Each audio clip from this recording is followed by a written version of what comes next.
Morning. ये class 12 के लिए लेक्चर रिकॉर्ड कर रहे हैं, ठीक है। और क्लास 12 में क्या सिखाया था? क्लास 12 में करंट इलेक्ट्रिक करंट हमने स्टार्ट कर दिया है। और करंट इलेक्ट्रिसिटी में अभी शायद 2 लेक्चर्स हो गए। करंट इलेक्ट्रिसिटी में 2 लेक्चर्स हो गए, पता नहीं 2 हुए 3 हुए शायद, पता नहीं, मेरे को याद नहीं है। 2 लेक्चर शायद हो चुके हैं। और अभी तक क्या क्या पढ़ा था? करंट का बेसिक डेफिनेशन बता दिया और रेजिस्टेंस के बारे में मैंने थोड़ा बहुत बता दिया। इससे पहले वाले क्लास में मैंने रेजिस्टेंस नहीं 3 लेक्चर होते शायद। इससे पहले वाले क्लास में मैंने रेजिस्टेंस पे कुछ क्वेश्चन सॉल्व कराए थे। अब रेजिस्टेंस में क्वेश्चन कैसा आता है? अलग अलग अरेंजमेंट होगा, उसमें रो एल अपॉन ए का फॉर्मूला आपको यूज करके रेजिस्टेंस कैलकुलेट करना होता है। कभी कभी variable acceleration, variable cross sectional area वाले क्वेश्चन भी आ जाएंगे, तो वहां पर क्या करना है? वहां पर इंटीग्रेशन का हेल्प लेंगे। कुछ क्वेश्चन मैंने कराया है, कुछ क्वेश्चन आप समय के साथ खुद से सॉल्व कर लोगे। जब आप बुक्स रेफर करोगे तो खुद से खुद आपको दिखेगा कि कुछ क्वेश्चन हैं जिसमें और अच्छे इंटीग्रेशन किए जा सकते हैं। मैंने एक बेसिक आपको आइडिया दे दिया है। अच्छा, अब उसके बाद क्या करना है? हमने ये देखा था कि जो रेजिस्टिविटी है वो कांस्टेंट है। हमने अभी तक ये देखा है कि रेजिस्टिविटी जो है हम उसको प्रॉपर्टी बोलते हैं, और वो प्रॉपर्टी है इसलिए हम उसको कांस्टेंट बोलते थे। अब एग्जाम में ऐसा क्वेश्चन पूछते हैं ना, क्या पूछते हैं कि वायर है, वायर का लेंथ को मैंने खींचकर लंबा कर दिया। एक वायर था जिसको मैंने इलोंगेट कर दिया। अब वायर को इलोंगेट करने के बाद वो आपसे पूछते हैं कि वायर के रेजिस्टेंस में क्या फर्क पड़ेगा? तो बिल्कुल फर्क पड़ेगा। अगर लेंथ चेंज हो गया तो वायर का रेजिस्टेंस क्या हो जाएगा? चेंज हो जाएगा। फिर वो नेक्स्ट क्वेश्चन पूछते हैं कि वायर था, वायर को इलोंगेट कर दिया तो रेजिस्टिविटी में क्या चेंज है? ऐसा क्वेश्चन भी पूछते हैं। अब रेजिस्टिविटी जो है वो सिंस प्रॉपर्टी है तो हम बोलते हैं कि प्रॉपर्टी चेंज नहीं होता लेंथ के चेंज करने से, इसीलिए जो मटेरियल है उसकी रेजिस्टिविटी क्या रहेगी? कांस्टेंट रहेगी, ऐसा हम बोलते हैं। अच्छा, अगर तुमको याद हो ना थर्मल एक्सपेंशन वाले टर्म में हमने आपको कोएफिशिएंट ऑफ वॉल्यूम एक्सपेंशन बताया था। उसके जस्ट बाद मैंने आपको डेंसिटी का वेरिएशन बताया था टेम्परेचर के साथ। मतलब पानी का टेम्परेचर, पानी अगर हमारे पास रूम टेम्परेचर पर है तो हम बोलते हैं कि उसका जो डेंसिटी है वो 1 ग्राम पर सेंटीमीटर क्यूब है। लेकिन तुम या तो टेम्परेचर कम करना स्टार्ट करो या टेम्परेचर बढ़ाना स्टार्ट करो, दोनों ही केसेस में आपने देखा होगा कि जो डेंसिटी है वो rho naught 1 minus gamma delta T के अकॉर्डिंग चेंज होता है। इस तरह से हमने क्या किया था? डेंसिटी का वेरिएशन देखा था। तो even though density was a property but still the value of density was changing with temperature। मैंने अगर टेम्परेचर चेंज किया तो टेम्परेचर चेंज करने से क्या हो रहा था? हमारे पास जो प्रॉपर्टी थी वो भी चेंज हो रही थी। जैसे लिक्विड की विस्कोसिटी जो है वो फंक्शन ऑफ टेम्परेचर है। टेम्परेचर के अकॉर्डिंग लिक्विड की विस्कोसिटी जो है वो चेंज होती है। सरफेस टेंशन भी मैंने बताया था, लिक्विड्स का सरफेस टेंशन जो होता है वो टेम्परेचर की प्रॉपर्टी है। सारा रिलेशन मैंने लिखा दिया है। इसका मतलब जनरली क्या होता है? टेम्परेचर चेंज करने से जनरली क्या होता है? जो इंटरमॉलिक्यूलर मोशन है या जो इंटरमॉलिक्यूलर अरेंजमेंट है उसमें कोई बदलाव होता है, उसमें कोई चेंज आता है। अब उस चेंज के कारण क्या होता है ना, मटेरियल की प्रॉपर्टी जो है वो चेंज होनी स्टार्ट हो जाती है। अब टेम्परेचर का चेंज रेजिस्टिविटी में देखेंगे। आज हम लेक्चर क्या करेंगे? टेम्परेचर का चेंज रेजिस्टिविटी में देखेंगे। मेंस में भी क्वेश्चन आता है, एडवांस में भी क्वेश्चन आता है और मेडिकल में भी क्वेश्चन आता है, ठीक है। ये एक इंपॉर्टेंट क्या बोलूं, एक इंपॉर्टेंट रिजल्ट है जिसमें से क्वेश्चन आता है। तो हम स्टार्ट करते हैं। हमने क्या देखा था कि रेजिस्टिविटी का जो या रेजिस्टेंस का फॉर्मूला कुछ ऐसा आया था, 2 मास ऑफ इलेक्ट्रॉन 2 ml, फिर a आएगा, टाउ आएगा और क्या क्या आया था? a टाउ n आया था, n e का स्क्वायर आया था क्या?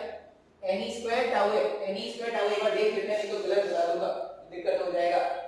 हां, n e square tau a, n e square tau a, इस तरह से याद रख सकते हैं। n e square tau a, n e square tau a और 2 ml ऊपर का 2 ml याद रखना, तो कोई बहुत ही तूफानी बात नहीं है। ऊपर में 2 ml है, नीचे में n e स्क्वायर टाउ है, ठीक है। तो इस तरह से हमारे पास रेजिस्टेंस का फॉर्मूला आया था। अब इस इसको जब आप कंपेयर करोगे इस फॉर्मूला से, resistance equals to rho L upon A, रोलने वाले फॉर्मूले से जब आप इसको कंपेयर करोगे तो रेजिस्टिविटी का वैल्यू आपको ऐसा मिलता है 2 mass of electron n e square upon tau. इस तरह से हमें क्या मिल रहा है, रेजिस्टिविटी का फॉर्मूला मिलता है। अब अगर आप ध्यान से देखोगे ना तो मुझे रेजिस्टिविटी में चेंज जानना है, विद रिस्पेक्ट टू टेम्परेचर। अगर मैं टेम्परेचर चेंज करूंगा तो रेजिस्टिविटी में क्या फर्क पड़ेगा वो मेरे को जानना है। अब दो तरह से फर्क हम देखेंगे, मतलब दो तरह के एलिमेंट्स में हम फर्क देखेंगे। पहला अगर हम बात करें कंडक्टर के बारे में, तो कंडक्टर में क्या होगा, ध्यान से देखते हैं। 2 कंडक्टर हो, इंसुलेटर हो, सेमीकंडक्टर हो, कुछ भी हो, 2 का वैल्यू तो 2 है भाई साहब, 2 नहीं बदलता, 2 का वैल्यू कभी नहीं बदलेगा। मास ऑफ इलेक्ट्रॉन भी ऐसा तो है नहीं कि जो मास ऑफ इलेक्ट्रॉन है वो चेंज हो रहा है, मास ऑफ इलेक्ट्रॉन भी क्या है, कांस्टेंट है। नंबर ऑफ इलेक्ट्रॉन्स या नंबर ऑफ चार्ज कैरियर्स, एक एटम के अंदर, एक कंडक्टर के अंदर जो नंबर ऑफ चार्ज कैरियर्स है उनकी वैल्यू क्या है, फिक्स्ड है क्या, उनकी वैल्यू फिक्स्ड है। इलेक्ट्रॉन का चार्ज ये भी फिक्स्ड है। टाउ, तुम ध्यान से सोचिए, टाउ क्या था, रिलैक्सेशन टाइम था क्या, रिलैक्सेशन टाइम हमने बोला था दो सक्सेसिव कोलिजन्स के बीच का जो इंटरवल है उसी को मैंने रिलैक्सेशन टाइम बोला था। अब दो कोलिजन्स के बीच का जो टाइम है, अगर वो रिलैक्सेशन टाइम है, तो अगर मॉलिक्यूल्स का टेम्परेचर बढ़ाने से क्या होता है, मॉलिक्यूल्स का रैंडमनेस इंक्रीज हो जाता है। मॉलिक्यूल्स का रैंडमनेस इंक्रीज हो गया मतलब चांसेस ऑफ कोलिजन और ज्यादा इंक्रीज हो जाएंगे। अगर चांसेस ऑफ कोलिजन और ज्यादा इंक्रीज हो जाएंगे, इसका मतलब जो एवरेज रिलैक्सेशन टाइम है, कंडक्टर के केस में जो एवरेज रिलैक्सेशन टाइम है टाउ, टाउ का वैल्यू हो जाता है कम। अब ज्यादा कोलिजन हो सकते हैं तो कम टाइम लगेगा क्या, दो कोलिजन का एवरेज में, तो अगर टाउ का वैल्यू कम हो गया, इनवर्स रिलेशन है रेजिस्टिविटी और टाउ का, तो हम क्या बोलेंगे कि टेम्परेचर बढ़ाया हमने तो टाउ कम हो गया। टाउ कम होने से हमने देखा कि कंडक्टर की जो रेजिस्टिविटी है रो, वो क्या हो जाएगी, बढ़ जाएगी। बात समझ में आ रहा है? अच्छा, फिर हम बात करते हैं सेमीकंडक्टर। ये अभी बस याद रख लेना है, आगे जाके इसको पूरा डिटेल में समझना होता है। जैसे सेमीकंडक्टर क्या होता है ना, सेमीकंडक्टर मतलब आधा कंडक्टर। अब आधा कंडक्टर क्यों है, अब ये बीच वाला क्यों है ये भाई साहब, ये बीच वाला इसलिए है ये भाई साहब क्योंकि सेमीकंडक्टर में हम क्या बोलते हैं कि जब टेम्परेचर कम होता है, जब टेम्परेचर कम होता है तो सेमीकंडक्टर इंसुलेटर की तरह बिहेव करता है। लेकिन जैसे ही आप टेम्परेचर को बढ़ाना स्टार्ट कर दोगे, जैसे ही आप टेम्परेचर को बढ़ाना स्टार्ट कर दोगे, ये जो है सेमीकंडक्टर, ये कंडक्टर की तरफ भागना स्टार्ट कर देता है। मतलब ऐसा बोल दो कि ये जो सेमीकंडक्टर है वो कुछ टेम्परेचर के लिए इंसुलेटर है और कुछ टेम्परेचर के लिए कंडक्टर है, इसीलिए इसको आधा कंडक्टर कहते हैं। अब आधे कंडक्टर में क्या होता है, यहाँ पर भी 2 का वैल्यू कांस्टेंट है, मास ऑफ इलेक्ट्रॉन कांस्टेंट है n, number of charge carriers जो है ना वो यहाँ पे बदल सकते हैं। वो डोपिंग कोपिंग हम पढ़ेंगे आगे जाके तो आपको समझ में आएगा।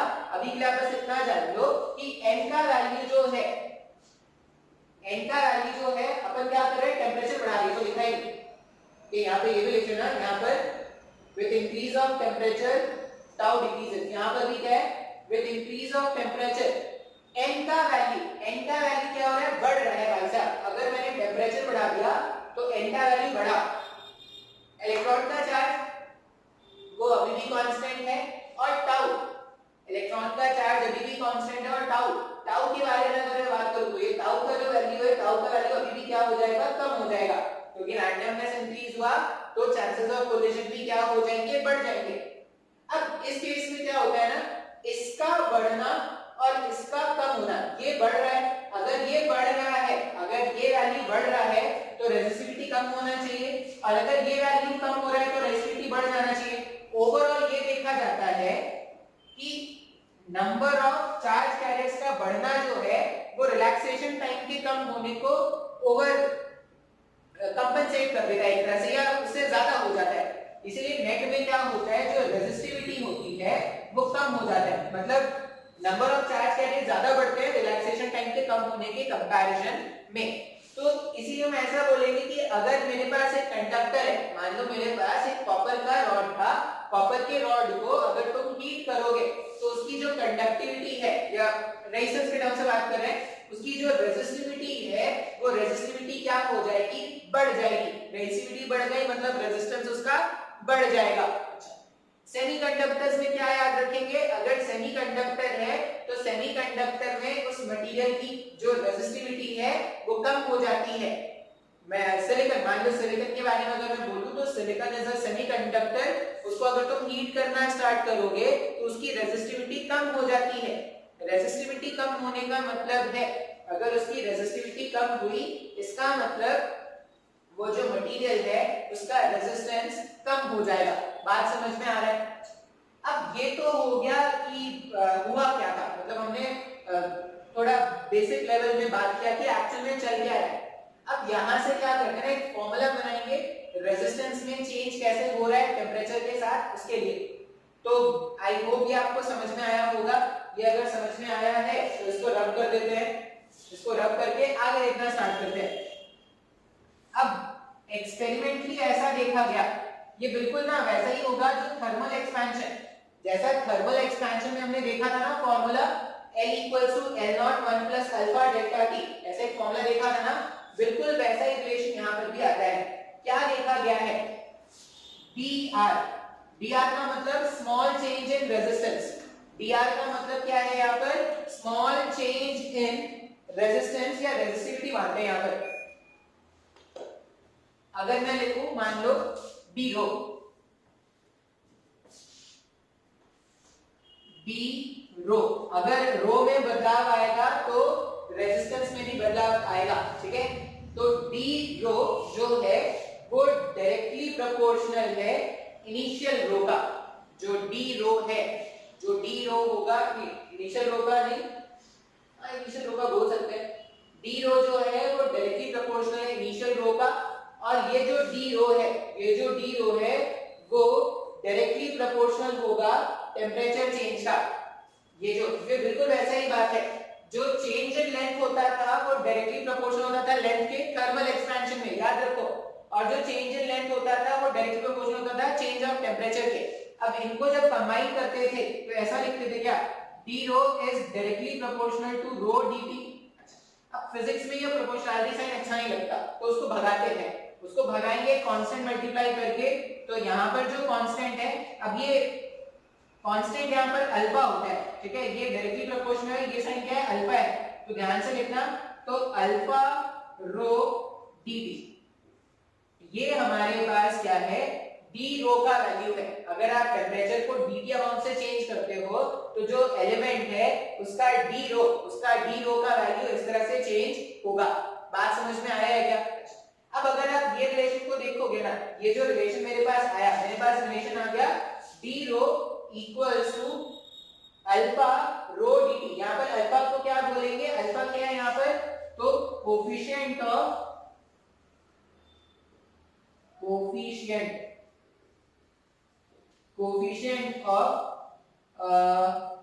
थर्मल रेजिस्टेंस, ऐसे ही कुछ बोलते हैं, कोफिशिएंट ऑफ थर्मल रेजिस्टिविटी, ऐसा ही कुछ नाम है, coefficient of thermal resistance alpha, ठीक है। अच्छा, अब ये रिलेशन और जो अभी हमने पढ़ा था उसको मिला के एक कंक्लूजन निकालते हैं क्या। देखो मेरे पास ऐसा कुछ आया है, d रो का वैल्यू आ गया अल्फा रो dt, d रो का वैल्यू मेरे पास कितना आ गया, अल्फा रो dt। अच्छा, अब ये रो क्या है, मटेरियल की प्रॉपर्टी है, नेगेटिव तो होगा नहीं, कांस्टेंट ही रहेगा dt। अगर मैंने बोला कि टेंपरेचर मैंने बढ़ाया है, अगर मैंने ऐसा बोला कि मैंने टेंपरेचर बढ़ाया है तो dt का वैल्यू क्या होगा, dt का वैल्यू पॉजिटिव होना चाहिए। ये पॉजिटिव है, ये पॉजिटिव है, ये पॉजिटिव, ये पॉजिटिव। और अगर मैंने बोला कि d रो जो है, ये d रो का वैल्यू भी क्या है, पॉजिटिव है। d रो का वैल्यू पॉजिटिव आने का मतलब क्या है कि जो एलिमेंट है उसकी रेजिस्टिविटी बढ़ी होगी क्या। कंफ्यूजिंग लगे तो ध्यान से आराम से एक एक करके देखना, ठीक है, कंफ्यूज नहीं होना है। यहाँ पर हमने बोला कि d रो जो है वो अल्फा रो dt, ऐसा कुछ आ गया क्या मेरे पास। अब d रो, अगर मैं चाहता हूं कि टेंपरेचर, मैंने बोला कि टेंपरेचर मैंने बढ़ाया और टेंपरेचर बढ़ाने से मैंने ये देखा कि d रो की जो वैल्यू थी वो पॉजिटिव है, मतलब d रो भी इंक्रीज हो रहा है। ये पॉजिटिव है, ये पॉजिटिव और ये भी पॉजिटिव है, इसका मतलब अल्फा को क्या होना चाहिए, अगर ये इंक्रीज हुआ, ये पॉजिटिव, ये पॉजिटिव, ये पॉजिटिव, तो अल्फा को भी पॉजिटिव होना चाहिए क्या। अच्छा, अब टेम्परेचर बढ़ाने से किसकी रेजिस्टिविटी बढ़ेगी, मेटल के केस में या कंडक्टर के केस में। इसका मतलब ये बोल सकते हैं क्या कि rho for conductor, rho for conductor जो होगा वो पॉजिटिव, सर रो नहीं अल्फा, अल्फा फॉर कंडक्टर जो होगा वो पॉजिटिव होगा, ऐसा बोल सकते हैं, बिल्कुल बोल सकते हैं सर। अच्छा, मान लो इसका सेकंड सिनेरियो देखिए, अगर इसका सेकंड सिनेरियो क्या बोलेंगे, मान लो मैंने टेम्परेचर बढ़ाया, ठीक है, मान लो मैंने टेम्परेचर बढ़ाया, टेम्परेचर बढ़ाया मतलब dt क्या हो जाएगा, positive. If dt is positive, अगर dt को इंक्रीज किया और मैंने देखा कि रेजिस्टिविटी जो आ रहा है या चेंज इन रेजिस्टिविटी जो आ रहा है वो नेगेटिव आ रहा है, अब अगर ये वैल्यू पॉजिटिव है, ये वैल्यू पॉजिटिव और ये नेगेटिव चाहिए, उसके अल्फा नेगेटिव होना चाहिए होगा क्या, एक नेगेटिव को जब एक पॉजिटिव से मल्टीप्लाई करोगे तभी तो रिजल्ट नेगेटिव आएगा। तो यहां से कंक्लूजन क्या निकाल सकते हैं कि अल्फा फॉर सेमीकंडक्टर, अगर सेमीकंडक्टर का कोई अल्फा पूछे तो सेमीकंडक्टर का अल्फा क्या बोलेंगे, नेगेटिव बोलेंगे। तो अब आप दोनों तरीके से याद रख सकते हो, या तो आप ये याद रखो कि जो सेमीकंडक्टर्स होते हैं, जो सेमीकंडक्टर्स होते हैं उनका अल्फा का वैल्यू नेगेटिव है। अभी मैं एक फॉर्मूला बता दूंगा तो उसमें आप रख के आपको समझ में आ जाएगा। आप ऐसा याद रख लो कि जो मेरे पास सेमीकंडक्टर है उसमें कोएफिशिएंट ऑफ थर्मल रेजिस्टेंस का वैल्यू जो होगा वो क्या होगा, नेगेटिव होगा।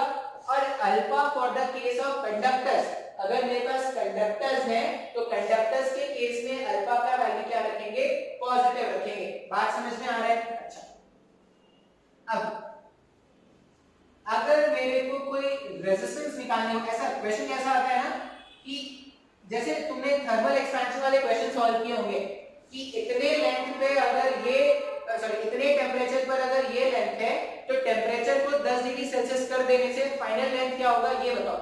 ऐसे क्वेश्चन हमने सॉल्व किए थे क्या, L' = L not 1 + alpha delta t। तो वैसे ही क्वेश्चन यहां पे भी बनते हैं। अब सिंस मैंने ये देखा कि रेजिस्टेंस चेंज करने से, मैंने क्या देखा कि रेजिस्टेंस चेंज करने से, रेजिस्टिविटी चेंज करने से रेजिस्टेंस का वैल्यू चेंज हो रहा है, ये मैंने देखा। अच्छा, इसका मतलब टेम्परेचर को बदलने से जो रेजिस्टेंस होगा वो भी चेंज हो जाएगा क्या।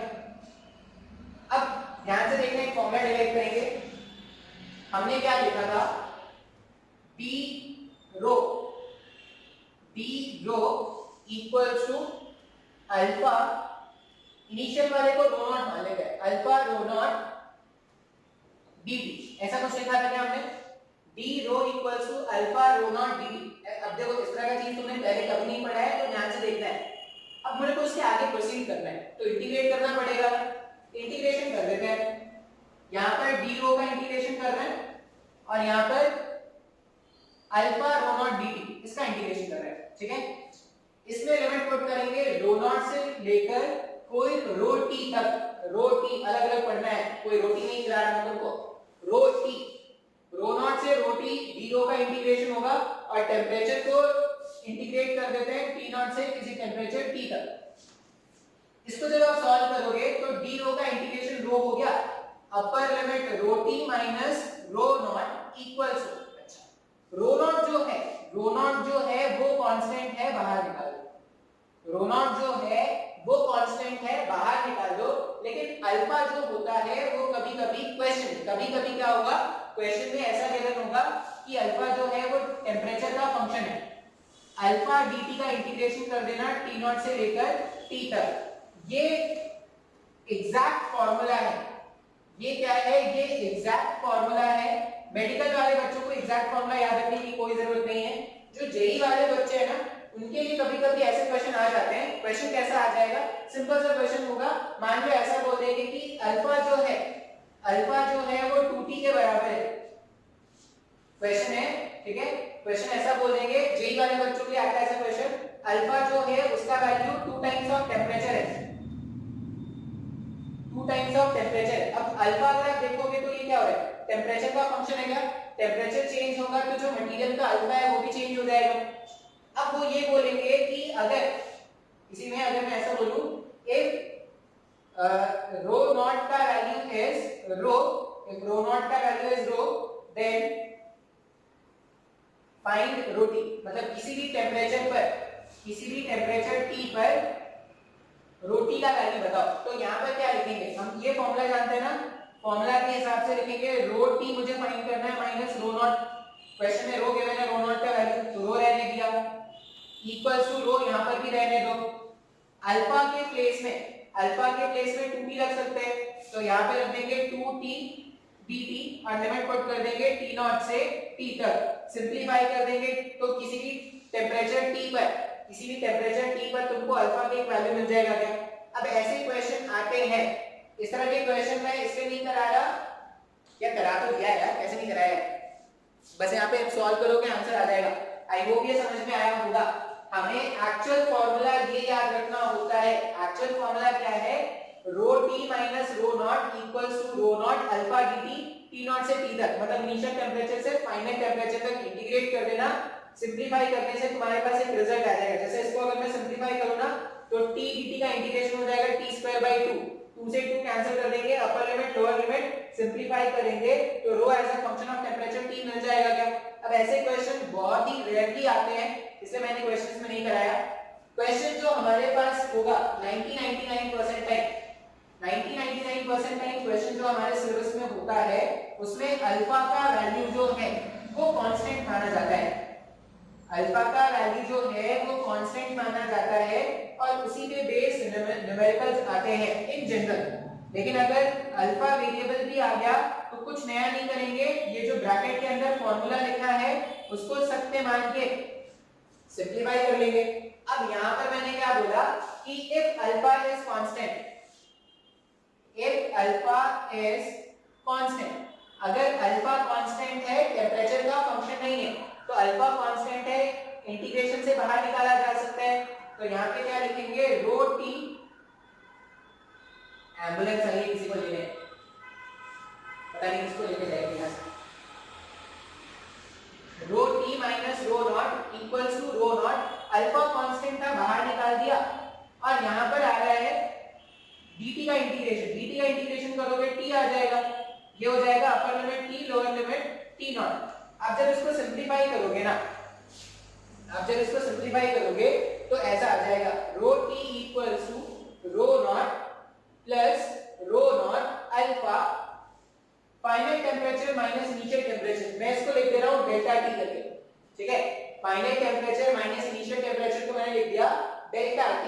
अब आपको मेडिकल वाले स्टूडेंट को या मेंस वाले एग्जाम तक आपको यही फॉर्मूला याद रखना है, rho T equals to rho naught 1 plus alpha delta t, ये फॉर्मूला आप याद रखोगे, इस पे बेस जो भी न्यूमेरिकल्स होंगे आप सॉल्व कर सकते हो। कैसे न्यूमेरिकल्स आएंगे, सिंपल वाले न्यूमेरिकल्स होंगे, मान लो ये बोला जाएगा कि रो at t equals to 10 degree Celsius, rho at t equals to 10 degree Celsius is 2 into 10 to power minus 2, ठीक है, ऐसा ही स्टैंडर्ड्स में है, क्वेश्चन करा रहे हैं रो at t equals to 10 degree Celsius है 2 into 10 to power minus 2, ठीक है, हाँ रेजिस्टिविटी है ना, and alpha equals to 3 into 10 to power minus 3, सब ऐसा ही स्टैंडर्ड्स में रखा हुआ है। फाइंड रेजिस्टिविटी एट, ये मेरे पास कितना 10 डिग्री सेल्सियस में था, फाइंड रेजिस्टिविटी एट मान लो 30 डिग्री सेल्सियस, 30 डिग्री सेल्सियस पे मेरे को रेजिस्टिविटी पूछा जाता है। अब यहाँ पे केल्विन में कन्वर्ट करने की टेंशन नहीं लेंगे, क्यों नहीं लेंगे, क्योंकि यहाँ पे चेंज ऑफ टेम्परेचर चाहिए, क्या चेंज ऑफ टेम्परेचर, अगर आप डिग्री सेल्सियस में चेंज फाइंड करो या केल्विन में चेंज फाइंड करो बात एक ही होता है क्या, तो ऐसा नहीं बोलेंगे कि सर यहाँ पे डिग्री सेल्सियस में रखेंगे तो अलग आंसर आएगा, केल्विन में रखेंगे तो अलग आंसर आएगा, ये गलत सोचना है।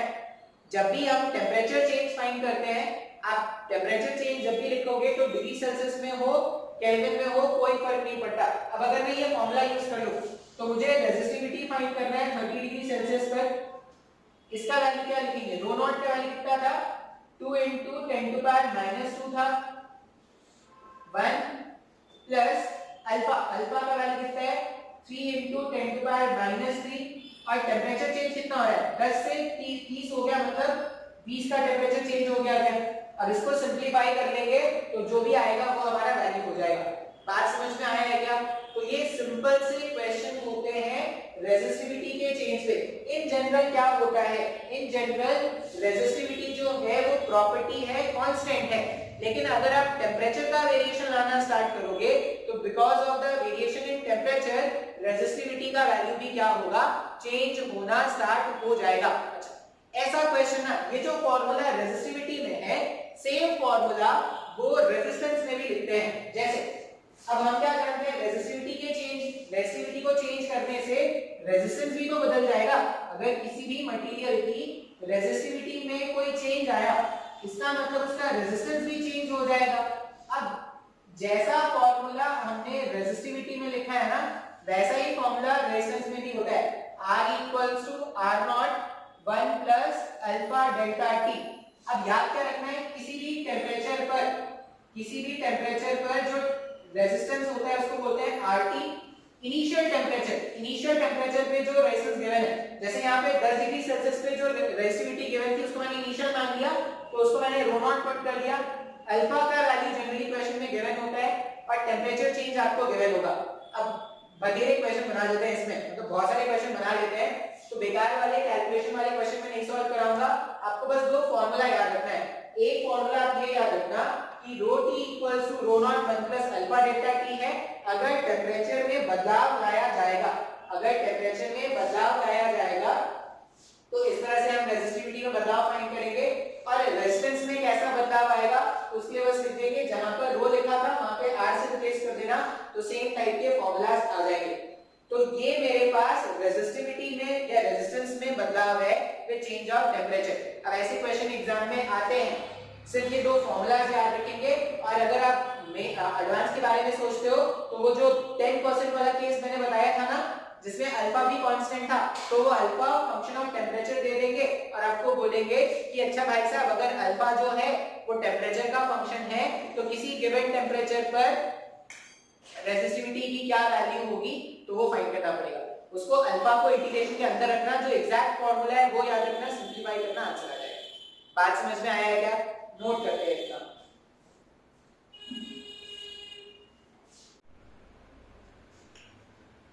आगे देखते हैं। अब क्या होता है, जैसे हमने ये देख लिया कि अगर टेम्परेचर चेंज होता है, हमने क्या देख लिया कि अगर टेम्परेचर चेंज होगा तो टेम्परेचर के चेंज होने से जो वायर का रेजिस्टेंस है वो चेंज होगा। क्या हमने अभी पढ़ लिया था कि अगर मेरे पास कोई एलिमेंट है और एलिमेंट का टेम्परेचर अगर चेंज हो रहा है तो उसका रेजिस्टेंस चेंज हो जाएगा।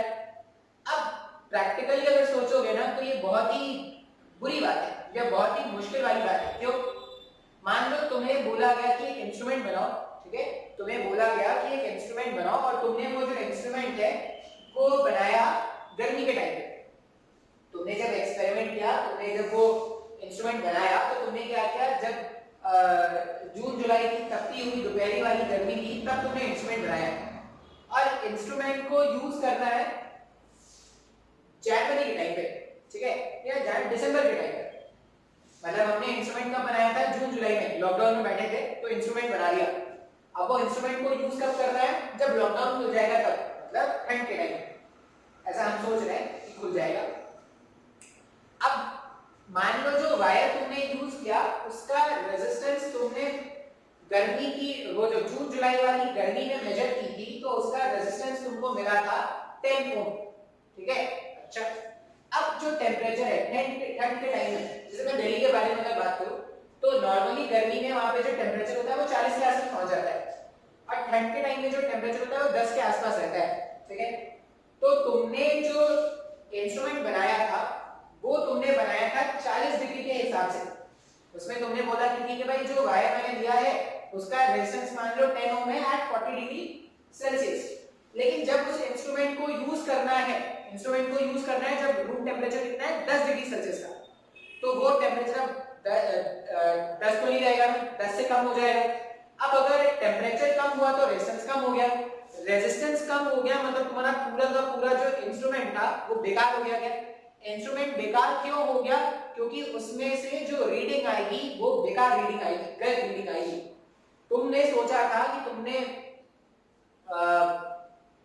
एक डिवाइस बना दिया और डिवाइस का तुमने रेजिस्टेंस बता दिया कि भाई 10 ओम का रेजिस्टेंस के हिसाब से मैंने ये डिवाइस बना दिया है, लेकिन टेम्परेचर के साथ उसकी रेसिस्टिविटी, उसका रेजिस्टेंस चेंज हो रहा है। अब क्या करेंगे सर जी? हमने बनाया तो कुछ और सोच के, हो गया वो कुछ और, फिर गाने गाएंगे क्या इंस्ट्रूमेंट के लिए? क्या से क्या हो गए देखते देखते, ऐसा गाने तो नहीं गाएंगे ना। तो उसके लिए क्या करना होता है, एक अरेंजमेंट की जाती है। अरेंजमेंट क्या की जाती है तो ध्यान से देखते हैं, उसी में बेसिक क्वेश्चन है। क्वेश्चन ऐसा है कि दो वायर्स है या दो कंडक्टर्स मान लो, एक जैसे लेंथ के L, आइडेंटिकल है दोनों वायर्स, ये भी L लेंथ का, ये भी L लेंथ का। इसका कोएफिशिएंट ऑफ थर्मल रेजिस्टेंस बोला गया अल्फा 1, इसका बोला गया अल्फा 2। दोनों का क्रॉस सेक्शनल एरिया कितना है? दोनों का क्रॉस सेक्शनल एरिया जो है वो क्या है? वो हमारे पास है A। अच्छा, अब इसका जो रेजिस्टिविटी है, इसका रेजिस्टिविटी बोला गया ρ1, किसी टेंपरेचर में बोला गया होगा, और इसकी रेजिस्टिविटी बोली गई ρ2 किसी टेंपरेचर में, मतलब एक कॉमन टेंपरेचर में। इसका रेजिस्टेंस बोला गया ρ1, इसकी रेजिस्टिविटी बोली गई ρ1, इसकी रेजिस्टिविटी बोली गई ρ2। इसका जो कोएफिशिएंट ऑफ थर्मल रेजिस्टेंस है वो अल्फा 1, इसके लिए अल्फा 2। अब क्वेश्चन में ये पूछा गया है, find the relation between alpha 1, alpha 2, ρ1 and ρ2 such that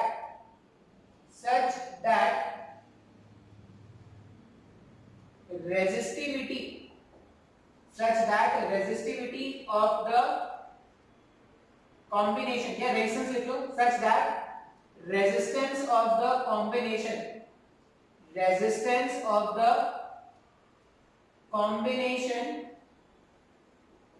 is independent of temperature,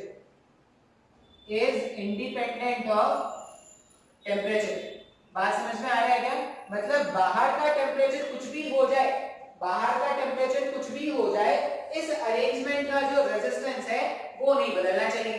तो इसके लिए अल्फा 1, अल्फा 2, ρ1 और ρ2 में क्या रिलेशन रखा जाए जिससे बाहर का कोई भी टेम्परेचर हो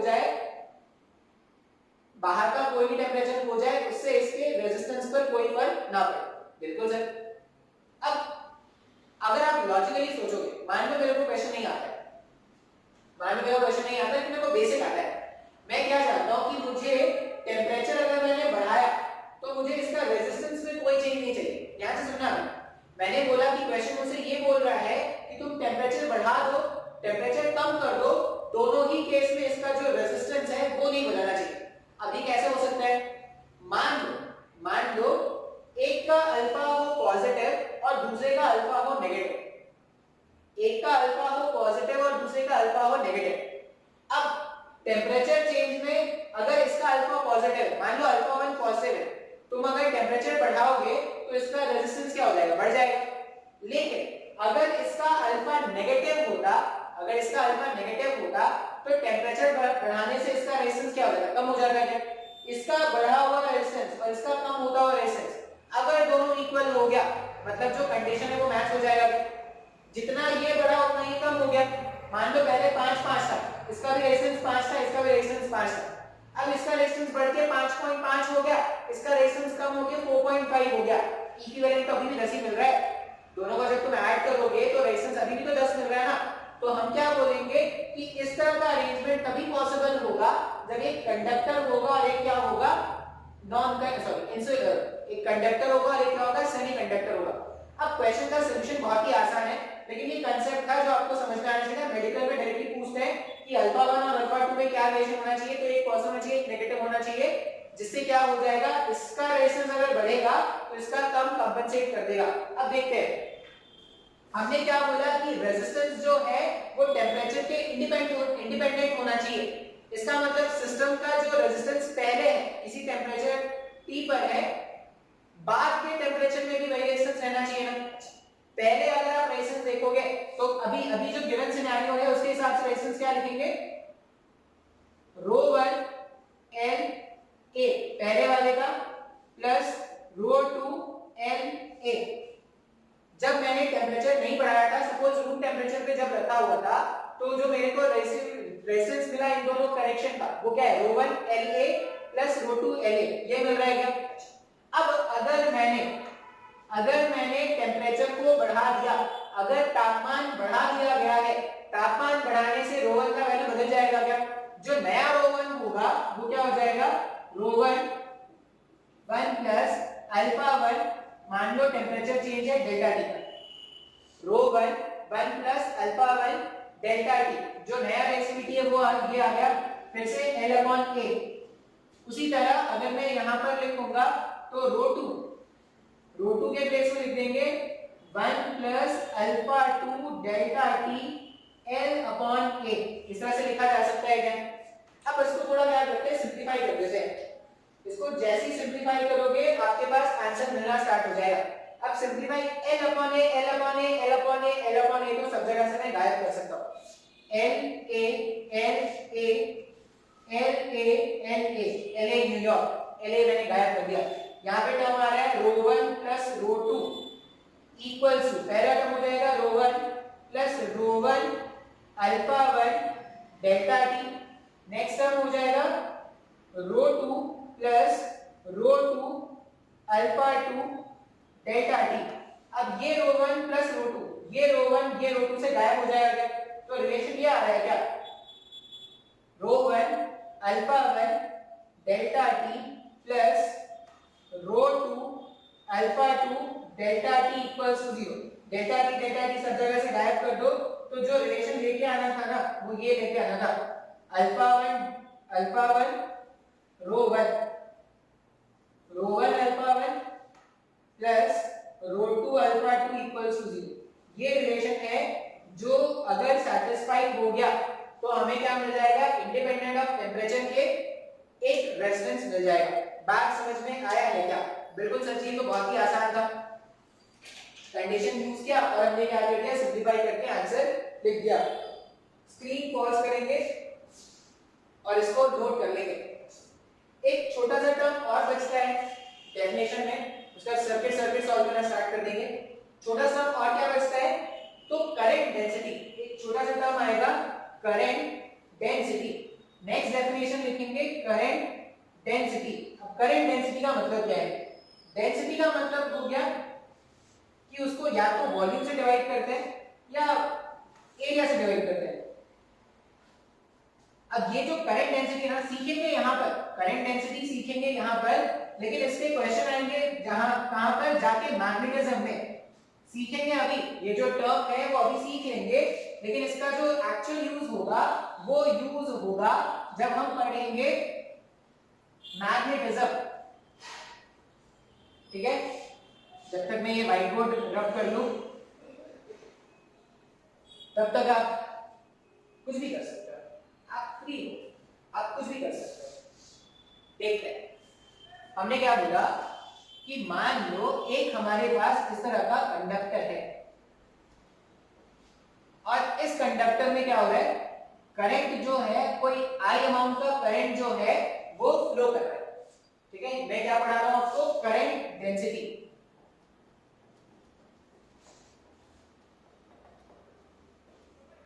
करंट डेंसिटी मतलब करंट पर यूनिट एरिया। अब कैसे डिफाइन करेंगे वो देखते हैं। हमने क्या बोला, एक कंडक्टर है जिसका क्रॉस सेक्शन एरिया कितना था, A। कंडक्टर है जिसका क्रॉस सेक्शन एरिया है A, और मुझे क्या करना है, करंट डेंसिटी डिफाइन करना है। ये करंट डेंसिटी को J से डिनोट करते हैं, वेक्टर क्वांटिटी है, करंट डेंसिटी को J से डिनोट करेंगे। और J का सिंपल सा मतलब क्या होता है, J को हम ऐसा लिखते हैं, current per unit area. Current density को हम सिंपली क्या लिखेंगे, current per unit area. Simple case में अगर मैं बोलूं कि ऐसा है, ये मेरे पास एक क्रॉस सेक्शन एरिया था ए, और इसमें से कोई करंट आई गुजर रहा है, अगर इसमें से कोई करंट आई अगर पास हो रहा है तो करंट डेंसिटी जे को करंट और एरिया का क्या कर देंगे, करंट डिवाइडेड बाय एरिया लिख देंगे, वहां से आपको जे का वैल्यू मिल जाएगा। अब हमेशा करंट और एरिया, अब यहां पर देखोगे तो ये जो एरिया है, एरिया वेक्टर और करंट दोनों पैरेलल है इस डायग्राम के हिसाब से। जो एरिया वेक्टर होता है, ये एरिया का प्लेन है तो एरिया वेक्टर का डायरेक्शन प्लेन के परपेंडिकुलर, और ये करंट का डायरेक्शन और एरिया वेक्टर का डायरेक्शन यहां पर क्या था, पैरेलल था, सेम था, एक जैसा था, तो यहां पर करंट डेंसिटी को सिंपली I अपॉन A लिख दिया। कभी कभी क्या होगा, ये कुछ ऐसा होगा तुम्हारा एरिया, ठीक है, कभी कभी जो एरिया है, कभी कभी जो एरिया होगा वो कुछ ऐसा होगा, तो ये तुम्हारे पास ए कैप आ गया। अब अगर ये ए कैप है और मुझे इस केस में करंट ऐसा पास हो रहा है अभी भी, आई अमाउंट ऑफ करंट, मान लो ये कोई थीटा एंगल पर है। अब मुझे यहां पर अगर करंट डेंसिटी फाइंड करना होगा, अगर मुझे यहां पर करंट डेंसिटी फाइंड करना होगा तो आप करंट डेंसिटी क्या लिखोगे, आप ये जो करंट डेंसिटी है इसको आई अपॉन ये एरिया लिखते क्या, मान लो ये जो एरिया है वो है ए डैश, तो करंट अपॉन ये ए डैश लिखते क्या, या ए डैश का कंपोनेंट लिखते जो उसके नॉर्मल का लंब होता। जैसे फ्लक्स के बारे में जब बात करते थे, फ्लक्स के बारे में जब बात करते थे तो क्या बोलते थे, फी लाइन जो उसको नॉर्मली क्रॉस करेंगे, फी लाइन जो उसको नॉर्मली क्रॉस करेंगे वहां पे फ्लक्स डिफाइन करते थे ना। अगर एरिया और इलेक्ट्रिक फील्ड के बीच में कोई एंगल होता था तो एरिया का वो कंपोनेंट लेते थे जो इलेक्ट्रिक फील्ड से नॉर्मल होता था, याद है क्या आपने को। तो यहां पर भी ये जो ए डैश है ना, ये जो ए डैश वेक्टर है इसका वो कंपोनेंट लेना पड़ेगा। इसको मैं डायग्राम से बना देता हूं। ये जो मेरे पास ए डैश वेक्टर है, ये जो ए डैश वेक्टर है मुझे इसका वो कंपोनेंट लेना पड़ेगा जो क्या होगा, इस करंट के पैरेलल होगा, तो वो ए डैश cos थीटा होगा क्या, तो मैं ये मेरे पास cos वाले एरिया के था फॉर फर्स्ट केस, पहले वाले केस में क्या है, ये मेरा पहला केस था, पहला केस है। दूसरा केस अगर देखोगे सेकंड केस में अपन क्या लिखेंगे, I upon a dash cos theta लिखेंगे क्या। अब यहां से ना I को ऐसा लिख सकते हैं j a dash cos theta, जिसको आप ऐसा भी लिख सकते हो, current I equals to j vector dot a vector. ये रिजल्ट होता है, याद रख लेना चाहिए। जैसे फ्लक्स में डिफाइन करते थे E vector dot dA vector, उसी तरह current density dot area vector को क्या लिख देंगे, करंट के बराबर हो जाता है। डेफिनेशन वाइज आपको क्या कर लेना है, याद रख लेना है। जैसा कंसेप्ट फ्लक्स का था वैसा ही कंसेप्ट इसका भी है। बात समझ में आया क्या। तो ये मेरे पास क्या हो गया ना, करंट वाले चैप्टर से पहले कुछ बेसिक हो गया। अब अगले दो तीन लेक्चर सिर्फ सर्किट। अगले दो तीन लेक्चर में हम क्या करेंगे, सर्किट के बारे में जानेंगे, तो ध्यान से हम सर्किट को पढ़ेंगे, ठीक है। इतना नोट कर लेते हैं, स्क्रीन पॉज करते हैं, फिर आगे देखते हैं, ठीक है। करंट डेंसिटी बहुत ही आसान है यार, करंट डेंसिटी इतना कोई सोचने वाली बात नहीं है। जे से डिनोट करना करंट अपॉन एरिया, एरिया का भी कौन सा कंपोनेंट लेना पड़ेगा आपको, एरिया का आपको वो कंपोनेंट लेना है जो करंट के डायरेक्शन के परपेंडिकुलर हो। बात समझ में आ रहा है, या ऐसा आपको एरिया का वो कंपोनेंट लेना है जिसका डायरेक्शन, एरिया वेक्टर जो हो वो क्या हो जाए, करंट के पैरेलल हो जाए। एरिया वेक्टर, एरिया का प्लेन जो होना चाहिए वो करंट के परपेंडिकुलर होना चाहिए। बात समझ में आ रहा है क्या। उन दोनों का रेशियो जब फाइंड आउट कर लेंगे तो वो क्या हो जाएगा, करंट डेंसिटी हो जाएगा। और ये रिलेशन आप याद रख सकते हो, करंट जो है वो J vector dot A vector होता है। बात समझ में आया है आई थिंक, ठीक है। नहीं भी आया है तो ये सब चीजें याद कर लेना, इससे ज्यादा और इसके बारे में मत सोचना। आगे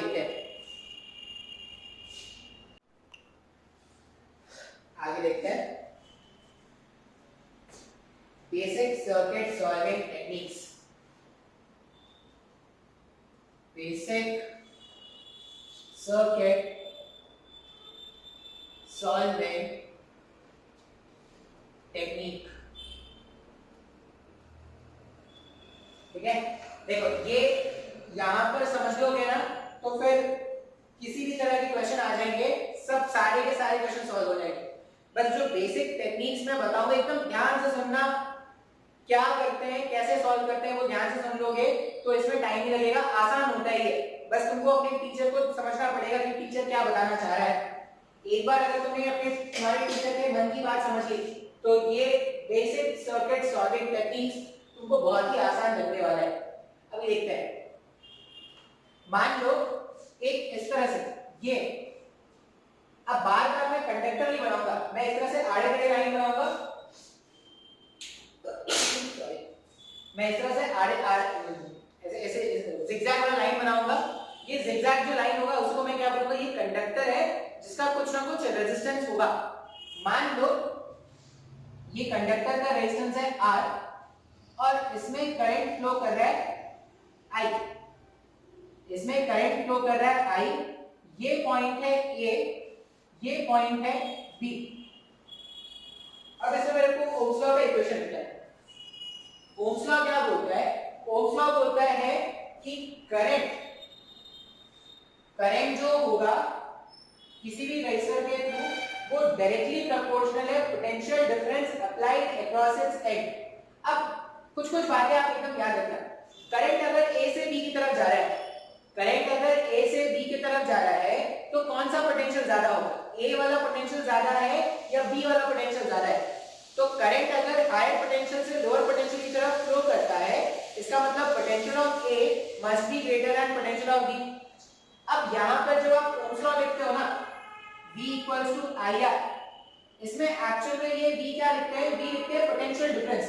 यहां पर जो मैं V लिखता हूं ना, V इक्वल्स टू IR में, ये एक्चुअल में V क्या है, पोटेंशियल डिफरेंस। किसके बीच का पोटेंशियल डिफरेंस, तो जिस भी कंडक्टर के थ्रू आप करंट फाइंड आउट करना चाहते हो, आप उसके बीच का पोटेंशियल डिफरेंस लिख रहे हो। तो यहां पर आप ऐसा लिखोगे, potential difference, potential at A must be higher than potential at B, तभी तो VA माइनस VB पोटेंशियल का डिफरेंस था। इसीलिए करंट यहां पर क्या लिखेंगे, I टाइम्स ऑफ जो भी रेजिस्टेंस होगा वो। अगर कोई मुझसे पूछता कि एक पॉइंट का पोटेंशियल क्या है ये बताओ, तो मैं ऐसा लिख सकता था क्या, I into R plus VB।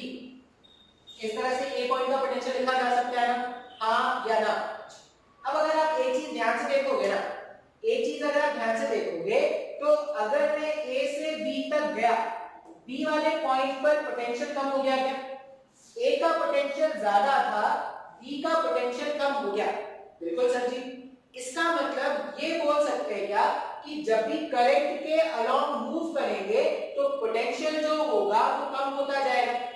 जब भी करंट के अलोंग मूव, सॉरी, जब भी आप करंट के अलोंग मूव करोगे तो पोटेंशियल जो है वो डिक्रीज करेगा। कब, बिकॉज ऑफ दिस रेजिस्टेंस। ये रेजिस्टेंस क्या करेगा, यहां पर इसका पोटेंशियल कुछ था, यहां पर इसका पोटेंशियल कम होके, मान लो यहां पे इसका पोटेंशियल 10 था, यहां पे इसका पोटेंशियल हो गया 6। मतलब ये क्या करेगा, ये जो रेजिस्टेंस है वो पोटेंशियल को 4 के अमाउंट से डिक्रीज कर दे रहेगा। तो याद क्या रखना है, एक तो ये डायग्राम याद रख लेंगे और साथ में ये लिख लेंगे, याद रिलेशन क्या लिख लेंगे, on moving along the direction of current, on moving along the direction of current, potential decreases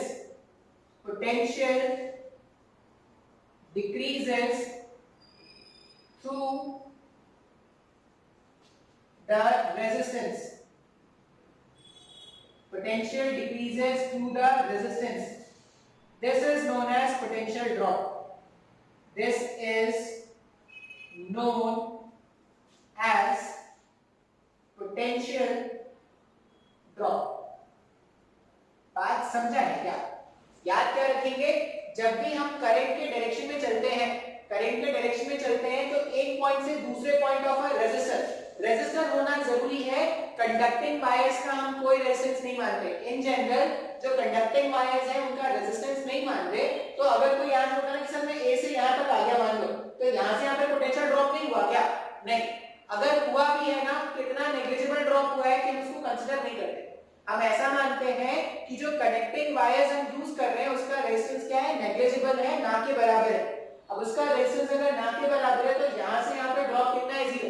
लेकिन जैसे ही आप रेजिस्टर के एक एंड से रेजिस्टर के दूसरे एंड तक आओगे आप देखोगे कि इस एंड से इस एंड ट्रैवल करने पर जो पोटेंशियल है वो घट रहा है, पोटेंशियल का ड्रॉप हो रहा है। अब पोटेंशियल का ड्रॉप होगा तो हम क्या बोलेंगे कि जब भी रेजिस्टर के एक एंड से दूसरे एंड चलेंगे और करंट के डायरेक्शन में है अगर तो पोटेंशियल को क्या कर देंगे घटता हुआ दिखा देंगे। अच्छा कितने से पोटेंशियल घटा तो पोटेंशियल जो है वो minus of I into R से घटा है। जब भी आप करंट के डायरेक्शन में चलोगे आपसे किसी ने पूछा कि पोटेंशियल डिक्रीज हुआ, चलो भाई समझ में आ गया कि पोटेंशियल का ड्रॉप हुआ, पोटेंशियल घट गया, पोटेंशियल का ड्रॉप हुआ।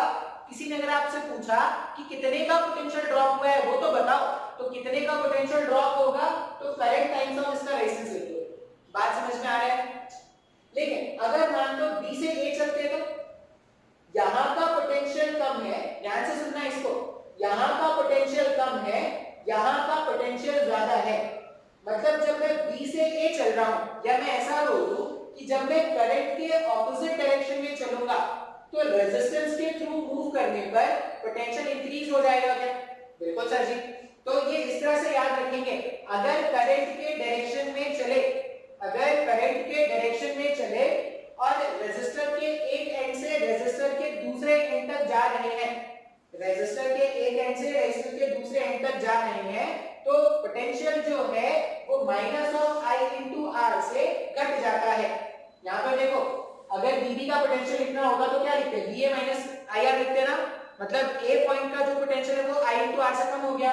इस वाले इक्वेशन में ऐसा भी लिख सकते हैं ना, BB equals to BA minus I into R. यही मैं समझा रहा हूँ आपको कि अगर आप करंट के डायरेक्शन में चलोगे और रेजिस्टर के एक एंड से रेजिस्टर के दूसरे एंड पहुंच गए तो पोटेंशियल जो है वो I इंटू आर से डिक्रीज हो जाएगा। अब I क्या है, करंट जो रेजिस्टर के थ्रू चल रहा है और R का वैल्यू जो है वो रेजिस्टेंस उसका।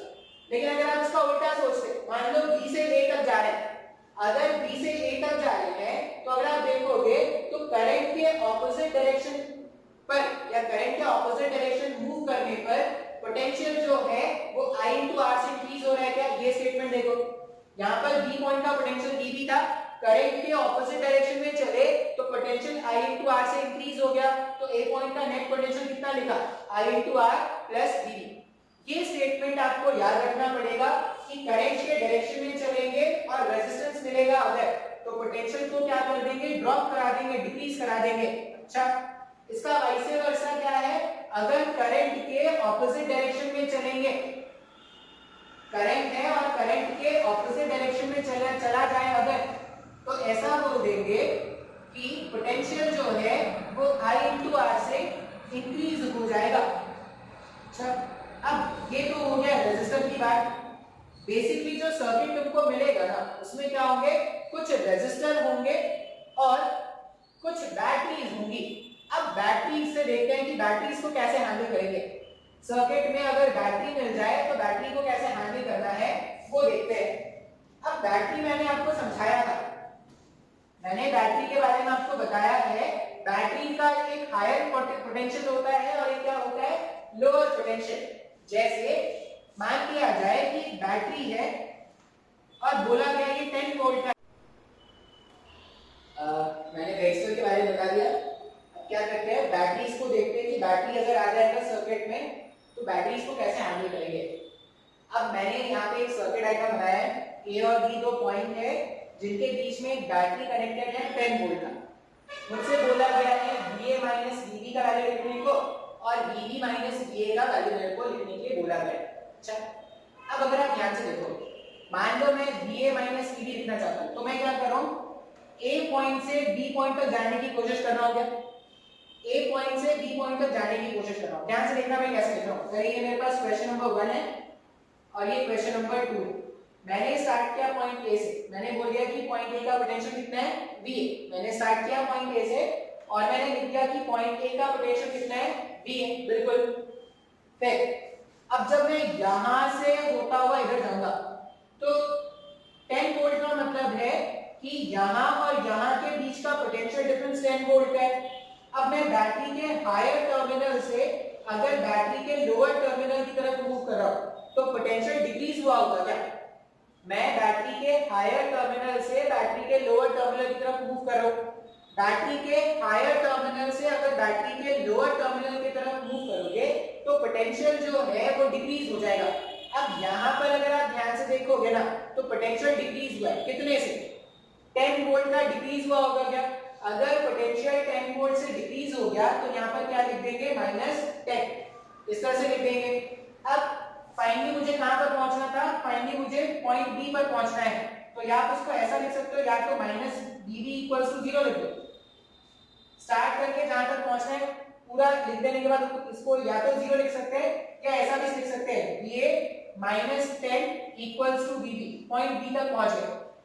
अब यहां से अगर आप Va Vb का वैल्यू फाइंड करोगे ना तो Va Vb कितना आ जाएगा, 10 वोल्ट्स का आ जाएगा।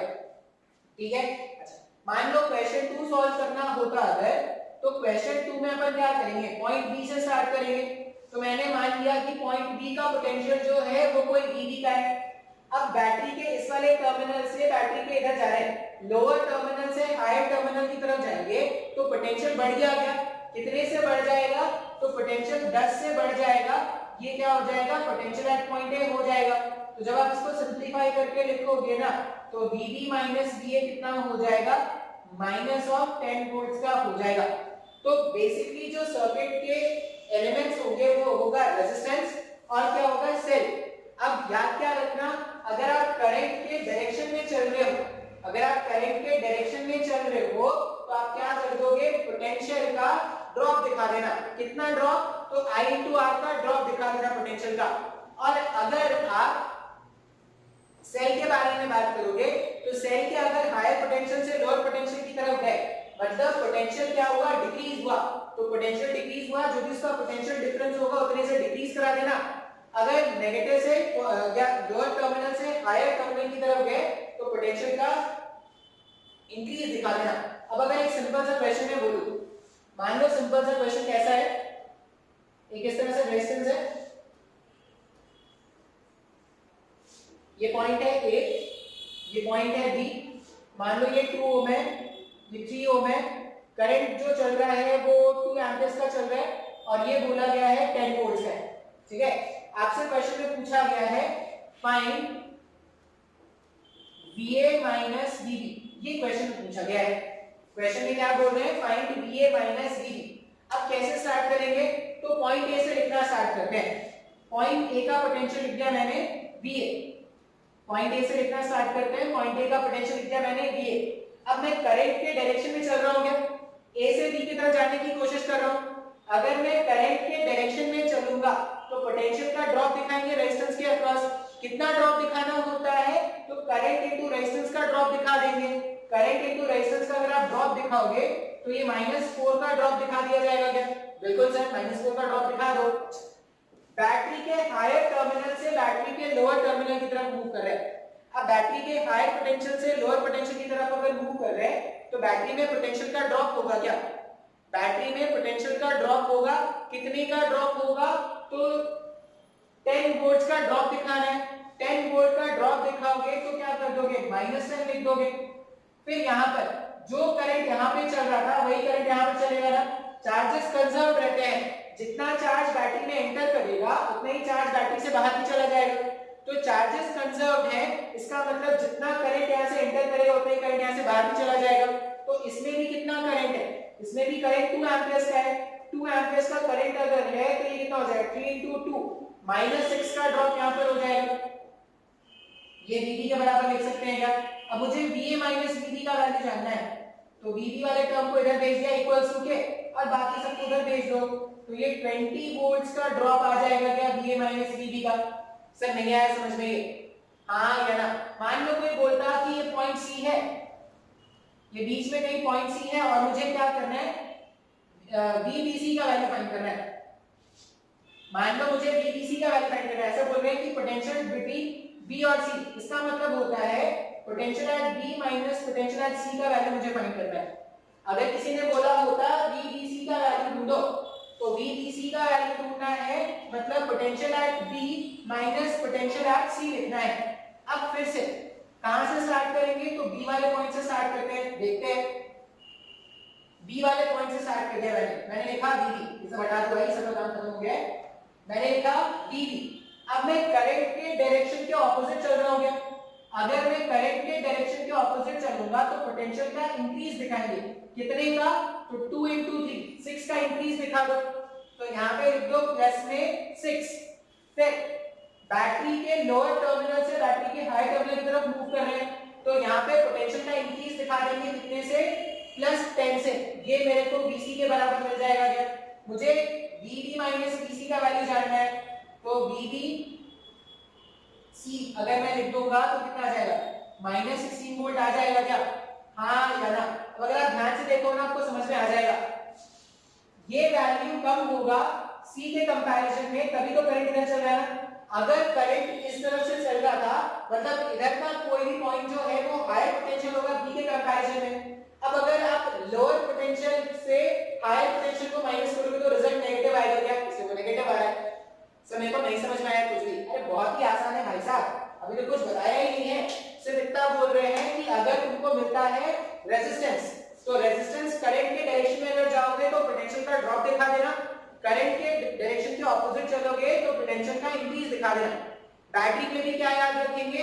बैटरी के हायर पोटेंशियल से बैटरी के लोअर पोटेंशियल की तरफ अगर मूव करोगे तो पोटेंशियल का बता देंगे कि पोटेंशियल ड्रॉप हो गया, कितने से? जितना बैटरी का टर्मिनल पोटेंशियल डिफरेंस होगा उतना का ड्रॉप बता देंगे। अगर बैटरी के नेगेटिव से बैटरी के पॉजिटिव की तरफ जाओगे या बैटरी के लोअर से बैटरी के हायर तरफ जाओगे तो बोल देना पोटेंशियल इंक्रीज हो गया। बात समझ में आया है?